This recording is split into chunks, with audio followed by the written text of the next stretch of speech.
Part 17 स्वप्न लोक।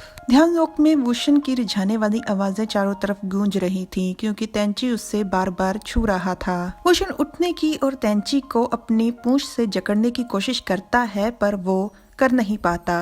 वुशन तेंची को धमकाने के लिए कहता है, जी तेंची तुम। वुशन की हालत खराब हो रही थी। उसकी सख्ती का तेंची पर कोई असर नहीं होता, उल्टा वो उसकी गर्दन पर जिक करते हुए कहता है, बेबी। और अचानक से तेंची का लहजा बदल जाता है, जैसे वो नहीं उसकी शक्तियां बोल रही हों। मुझे अपनी पूंछ में जकड़ने के लिए तुमने अपनी बहुत सारी ताकत इस्तेमाल कर दी। वुशन तो तेंची को जकड़ कर रखने में सफल रहा, पर तेंची ने अपनी शक्तियों से वुशन को जकड़ा हुआ है, उसके हाथ बंधे हुए हैं। तेंची के इस बदले हुए व्यवहार और लहजे से वुशन समझ चुका था। वो मन में कहता है, साफ तौर पर समझ आ रहा है ये पहले से कितना बदला हुआ इंसान है। तेंची वुशन की गर्दन से नीचे तक अपना हाथ सहराते हुए कहता है, मैं तुम्हारे शरीर के हर एक इंच और हर एक स्केल को छुऊंगा और एक पिंजरा बनाऊंगा, प्यार का पिंजरा, और पक्के तौर पर यह सुनिश्चित करूंगा कि तुम उस पिंजरे को तोड़कर कभी ना भाग पाओ। तुम्हें सिर्फ मैं नजर आऊं, तुम मुझसे कभी नहीं भाग सकते। ये कहकर तेंची वुशन के होठों पर किस करने लग जाता है। तेंची ने वुशन के आसपास सुनहरी रंग के पिंजरे बना लिए हैं, जैसे किसी परिंदे के पिंजरे हों। उसकी लाल रंग की शक्तियों ने सारे पिंजरों के आसपास फूल और पिंजरों के साथ साथ वुशन को भी बांध रखा है। उसकी लाल रंग की शक्तियों के फूलों के साथ साथ हमें सांप की हड्डियां भी दिख रही हैं, जैसी चांद भक्षक के आसपास थी। छोड़िए, बहुत ज्ञान हो गया। बिल्कुल इसी समय पर बाहर यानी कि असली यानी कि मृत्यु लोक में वुशन को तेंची के मुंह से छुटवाने का अलग संघर्ष चल रहा है। ए म्याऊ का। ए म्याऊ, तुम वुशन को छुटवा रहे हो या तेंची को अंधा कर रहे हो? ओए जी तेंची, अपना मुंह खोलो, महाराज को बाहर आने दो। कोई भी कमेंट में ये मत पूछना कि ए म्याऊ के पास आधुनिक जमाने के शस्त्र कैसे आए, क्योंकि हमको नहीं पता।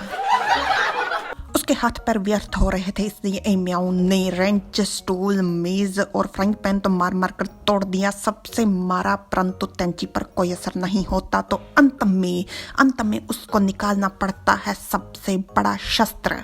मुझे लगता है कि मुझे इसे इस्तेमाल करना ही होगा, मेरे पास और कोई रास्ता नहीं है। याददाश्त मिटाने वाला सबसे ज्यादा कारगर तरीका।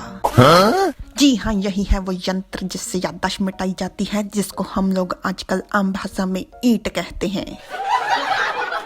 अरे वाह, यंत्र तो टूट गया, परंतु ए म्याऊ सफल रहा तेंची के मुंह से वुशन को छुटवाने में। वुशन पहले से बेहोश था, अब सफलता के बाद तेंची भी बेहोश हो गया। अब ए म्याऊ खड़ा सोच रहा है, अब मुझसे कोई ये मत कह देना कि वापस इन दोनों को उठाकर मुझे ले जाना पड़ेगा। हाँ, तुमको ही ले जाना पड़ेगा। बेचारा ए म्याऊ, जिसकी सांस फूली हुई है, बहुत सारे तरीके अपनाने के बाद वो तरीकों का नतीजा तेंची के सर पर है। अब कोई कमेंट में ये मत जाकर पूछना कि चीज जो है वो कोयल की आवाज क्यों निकाल रही है, क्योंकि हमको भी नहीं पता। जियांगसू और चीज कोयल की आवाज में कुकू करते हुए एक दूसरे से चर्चा कर रहे थे खास विषय पर। चर्चा बहुत ही गुप्त है, इतनी ज्यादा गुप्त कि पास खड़े हुए विद्यार्थी के साथ साथ हमको भी नहीं पता। पास खड़ा हुआ विद्यार्थी, जिसको एक शब्द भी समझ नहीं आ रहा, वो फिर भी प्रभावित होते हुए मन में कहता है, कोई शक नहीं कि ताया गुरु आत्माओं को काबू करने वाले पहले मुखिया हैं। तुम्हारी इतनी हिम्मत कि अपने गुरु पर शक करने की कोशिश करो, क्या जमाना आ गया है। सबसे ज्यादा खतरनाक शिकारी पक्षी बाज तक एक नजर में खुद को उनके सामने समर्पित कर देता है। देखिए, गलत जानकारी फैलाने के लिए हम शर्मिंदा हैं, हमको खेद है, हमको माफ कर दीजिए, हमने जानबूझकर नहीं किया। ताजा मिली जानकारी अनुसार ये चीज नहीं, बाज है। बाज के साथ बातचीत करने के बाद थोड़ी देर सोचने के बाद जियांगसू विद्यार्थी से कहता है कि मैं खुद जाऊंगा, और विद्यार्थी फिर से गार्डन हुए जा रहा है। आखिर मैं कब ताया गुरुजी की तरह काबिल बन पाऊंगा? हमको नहीं पता कि जियांगसू छोटा हो गया है कि बाज बड़ा हो गया है, परंतु अपने पंजों में पकड़कर बाज जियांगसू को वहां लेकर जा रहा है। सुरक्षा कवच में टकराने वाले दैत्य वुशन का नाम बार बार पुकार रहे थे, और उनकी आवाज सुनकर वुशन बेहोशी में ही बेचैन हो रहा था। वुशन फिर से स्वप्न लोक में चला जाता है और वहां पर प्यार से उसे कोई पुकारता है, शिन। वुशन इंसानी रूप में अपनी आंखें खोलता है और हमें नजर आता है वुशन का बचपन का रूप। वुशन के हाथ में पतंग और डोर थी। वो खेलते खेलते ये नाम सुनकर रुक जाता है। वुशन पहले तो चौंक जाता है, जब दोबारा से उसे फिर से ये नाम सुनाई देता है तो वो उदास हो जाता है। शिन। फिर से आवाज आती है और उसके सामने एकदम से आ जाती है उसकी माँ। वुशन अपनी माँ के पास नहीं जाता, वहीं पे खड़ा हुआ उसे पुकारता है, माँ। उसकी माँ उसे देखकर मुस्कुराती है और फिर वो मुस्कुराते मुस्कुराते ही रोने लग जाती हैं, पर केवल एक आंख से। उनके केवल एक आंख से आंसू बहते हैं और वुशन को होश आ जाती है। ए म्याऊ बाघ रूप में था और वुशन उसके ऊपर सवार था। ए म्याऊ तेंची को मुंह से पकड़कर घसीट रहा था और कहता है, जी तेंची को देखने से लगता ही नहीं कि वो इतना भारी है, इसने तो मुझे थका दिया। वुशन उठकर इधर उधर देख रहा था। अचानक से उसे कुछ नजर आता है जिससे वो देखकर थोड़ा घबरा जाता है और साथ में सतर्क भी हो जाता है। ए म्याऊ को सावधान करते हुए कहता है, जल्दी करो, कुछ आ रहा है, जल्दी से छुपने के लिए जगह ढूंढो। ए म्याऊ कहता है, महाराज आपको होश आ गई? ये जो आ रहा था वो था बाज जियांगसू को देखकर। ए म्याऊ धीरे से कहता है, महाराज वो तो ऊपर से हमारे उड़ गया, वो भी बहुत दूर। वुशन कहता है, शायद उसने हमें देखा ही नहीं। सही कहा तुमने, अगर देख लेता तो तुमको कच्चा ना चबा जाता। जिसको नहीं पता मैं इसको बता दूं, बाज शिकारी पक्षी है जो सांप का शिकार करता है। पर शायद मुझे लगता है कि उसने इन्हें देख लिया था, पर जियांगसू के कब्जे में होने के कारण वो वहां से चला गया।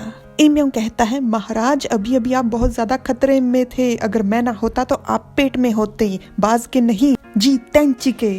वुशन जो है वो तेंची की तरफ देखता है जिसकी अपनी सिट्टी पिट्टी गुल हो रखी है।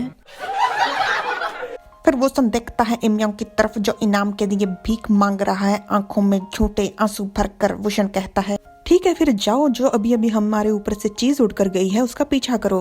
और इतना सुनते ही तेंची की तरह ए म्याऊ की भी सिट्टी पिट्टी गुल हो जाती है। महाराज क्या मैं अगर वो व्यक्ति दैत्यों को काबू करने वाले जंगल में जाएगा तो अंदर जाने का तरीका याद कर देना, और अगर बिना अनुमति के तुमने यहाँ से भागने की कोशिश की तो मैं तुम्हें सजा दूंगा। वैसे तुम्हें पता तो होगा, सेना के नियमों के अनुसार पूरे 70 कोड़े, पर तुम्हारे मन में इस दैत्यराज के लिए अभी भी निष्ठा है, समर्पण है, इसलिए मैं तुम्हें सेना के नियमों के अनुसार सजा नहीं दूंगा। और रही बात इस काम की, तो तुम भागो ना, इसलिए मैं तुम्हारी पूंछ अपने पास रख रहा हूँ। जब भी मुझे जरूरत होगी मैं तुम्हें बुला लूंगा। पीछा करते हुए बेहद सावधान रहना, कोई गलती हो गई अगर उससे तुम्हारे बारे में पता चल गया तो अगली बार तुम्हारी खाल तुम्हारे शरीर पर नहीं, जियांगसू की कुर्सी पर होगी। ए म्याऊ रोते हुए कहता है, महाराज। वुशन कहता है, ये रोना धोना बंद करो, तुम्हारी विनती का मुझ पर कोई असर नहीं होने वाला। और यहीं पर ये पार्ट खत्म हो गया। 1 मिनट, ऐसे कैसे खत्म हो गया? देखिए बहुत सारी बातें थी जिनके बारे में हमको कुछ नहीं बताया गया, परंतु इस सवाल का जवाब हमको चाहिए ही चाहिए। जब वुशन इंसान के रूप में आया, उसके पास कपड़े कहाँ से आए? मुझे नहीं पता। 1 मिनट, आपको नहीं पता कोई बात नहीं, परंतु दर्शकों में से तो किसी न किसी को इसका उत्तर पता होगा ही। तो आप लोग कमेंट बॉक्स में उत्तर दीजिए। Like share subscribe comment. Thanks for watching, bye bye.